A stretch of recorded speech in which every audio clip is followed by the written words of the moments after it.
G'day guys, it's Matt from McPhersons in Parks. Here just to have a bit of a talk with you about the T8 Series that New Holland offer. So moving on to the back end of the machine, we've got the rear axle where they're using a C&H heavy duty rear axle, and once again it's model dependent. You're either running a 4.5 inch or a 5 inch bar axle, 120 inch bar axle, 120 inch to suit those 3 metre controlled traffic situations and needs.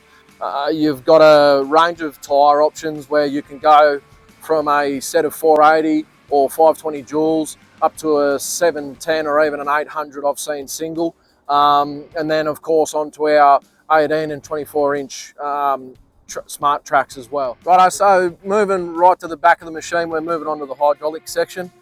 You've got a high flow 214 litre hydraulic capacity from factory. You do have a mega flow option if your operation requires.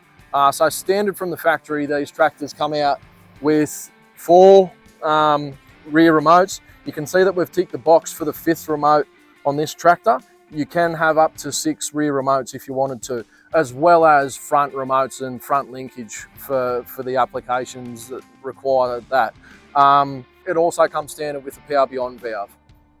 Continuing on with the back end of the tractor and the hydraulic section, we come to the 3-point linkage, which, as I've mentioned a couple of times before, model dependent on which T8 you go with, is from Cat 3 through to Cat 4 with the quick hitch standard, with the adjustable hooks in the center, obviously to suit whichever implement you're hooking onto.